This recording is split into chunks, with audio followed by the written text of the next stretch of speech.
Bonjour à tous, je refilme cette vidéo, donc le vlog sur Lego Batman, parce que j'ai un peu d'autres éléments à apporter pour vous faire comprendre certains trucs.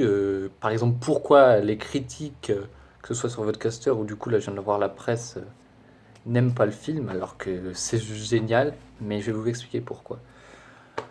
Donc je suis allé à l'avant-première de Lego Batman le dimanche 5 février à 15h40, il y en avait une à 11h mais j'ai pas pu y aller parce que mes parents venaient, donc au final je suis allé à l'autre. Euh, J'avais vu La Grande Aventure Lego avec mon frère au cinéma et on avait vraiment adoré. C'était très rythmé. Et il y avait un très beau message vraiment pour tous les publics. Donc vraiment La Grande Aventure Lego peut plaire à beaucoup de monde. C'est un très bon film que j'ai en DVD. Et déjà, il y a beaucoup de gens qui râlent parce que c'est pas les mêmes réalisateurs. Mais franchement, je vois pas la différence et je comprends pas ce que ça change de râler que c'est pas le même réalisateur, alors que quand tu regardes le film, tu vois pas de différence énorme.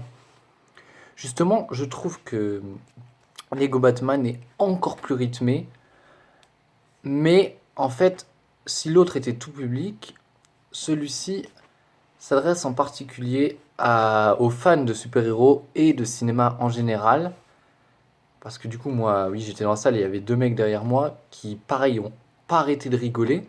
C'est hilarant pour ceux qui ont les références par rapport aux films de super-héros, mais surtout aux personnages de Batman.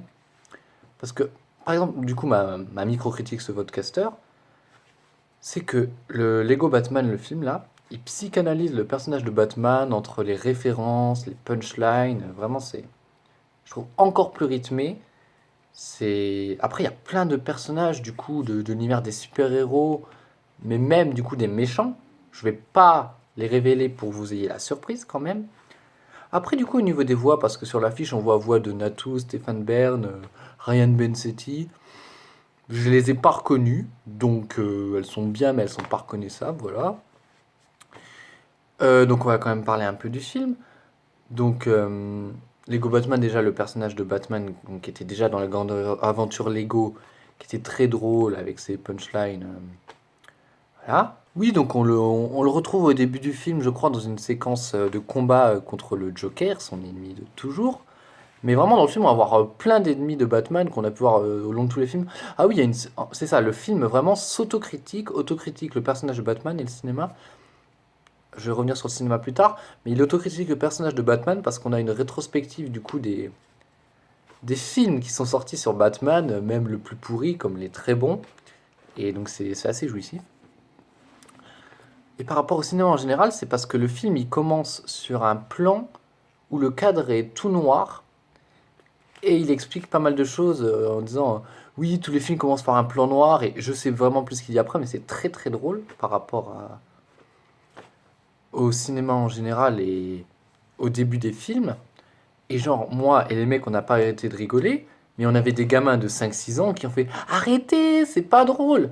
Et eux, c'est sûr qu'ils comprenaient pas cet humour, comme dit certains critiques, un peu méta, mais surtout axé sur d'autres choses.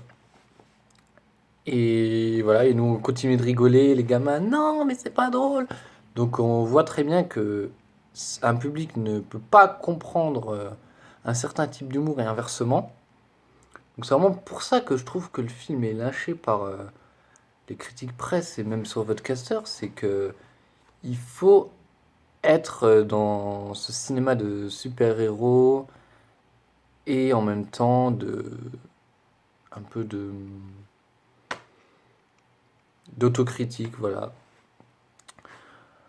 Et après, j'ai beaucoup aimé les. Oui, je vais quand même revenir, on va quand même revenir à l'histoire.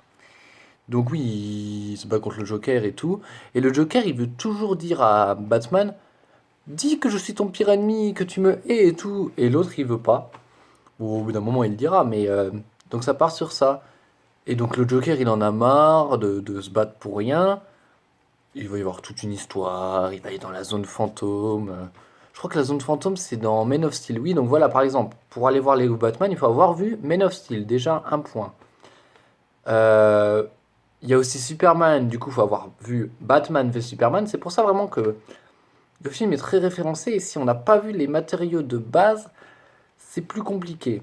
Comme je le dis, moi, il y a des super-héros que je connais pas trop. Il y a un running gag, une vanne sur Iron Man qui est drôle, mais je connais pas les films Iron Man encore, donc il y a des trucs qui ont pu m'échapper. Donc c'est vraiment ça, le film est très ciblé sur un certain public et c'est pour ça qu'il est assez restrictif. Mais si on connaît ça, c'est jouissif, c'est hilarant. Et donc après, oui, la musique. Par exemple, on a Men in the Mirror, donc ça me fait plaisir en même temps parce que je le fais à la chorale et on le retrouve dans ce film. Mais sinon, non, les musiques sont vraiment sympas, apportent des trucs. Il y a Heroes de Tovlo qui est en remix aussi. Et genre dans l'OST, du coup, je l'ai écouté sur Spotify après. Le premier CD, c'est vraiment toutes les musiques additionnelles qui ont été rajoutées ou même remixées pour le film. Et le reste, c'est des musiques instrumentales. Donc voilà, le film fait 1h45. Et c'est hyper rythmé, on s'ennuie pas. Moi, j'ai pas arrêté de rigoler du début à la fin, comme les deux mecs dernières. Donc, si vous faites partie de ce genre de public dont je viens de parler, il faut foncer. C'est hyper drôle. Un deuxième film Lego que je trouve encore meilleur pour moi, mais voilà, faut connaître les références. Allez, à bientôt.